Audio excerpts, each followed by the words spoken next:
folks, Marie here for some Real Talk with Coffee. So I wanted to hop on here today to talk about this idea of how to half-ass with intention, which I think I talk a lot with folks about the idea of using your time and energy wisely, maximizing time and energy on what we value most. And I have one of those things about fall in my life is that I with teaching and with all the other stuff going on, it's just a busy time. And it's in fall that I remember or readjust to this idea of how to half-ass with intention. And literally what I mean by that is by being intentional about which things I don't do as good a job on, which things I do to maybe the bare minimum, or which things I do just to get them done, but not to think deeply about them, and to do that intentionally.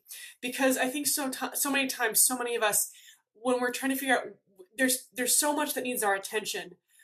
Naturally, where our attention goes is to what's right in front of us, or what's due right now, or the thing that's right there, that email that just came in, that person who just showed up to talk to us. And I think it's helpful to step back sometimes and be clear about what things do I definitely want to give brain space to, or mental energy to, or emotional energy to, and which things is it okay to half-ass? Which things is it okay they have to get done, but I can kind of just do them good enough. So I think that's one important thing. I just want to give everyone permission to name something this week that you're just gonna half-ass. And I will name mine there. I want you to put yours in the comments if you can. My thing I'm half-assing this week is getting through my email inbox. I'm going to do the best I can. I'm going to respond to the urgent stuff when I have time. And then I'm hoping that maybe next week I'll actually tackle it. So if you're somebody who's waiting to hear back from me, I'm going to get there. It's just going to take me a little longer because that's the thing I'm half-assing. Because the thing I'm putting my time and energy and attention to right now is actually planning for my classes, grading student work for my writing classes that I teach, and also being with my kids, because this fall has been a serious time of transition for us, more than I expected it to be. I also just want to share one awesome thing that happens when you half-ass with intention. And that is you start to realize of all the things you do over the course of a day, whether it's professionally or personally, you start to notice which parts really have the highest impact, right?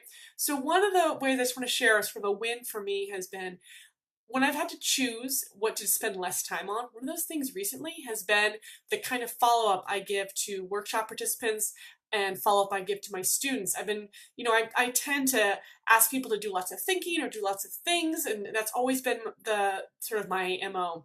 And one thing I learned recently, I just wrapped up the workshop series, and in the workshop series, I always sent a follow-up email. But then because I was sort of crunched for time and had to be really selective about my energy and time usage, in my follow-up emails, I actually just had one or two sentences that folks could act on, and that was it. I didn't give all the details and all the follow-up tools that I normally do. And you know what happened?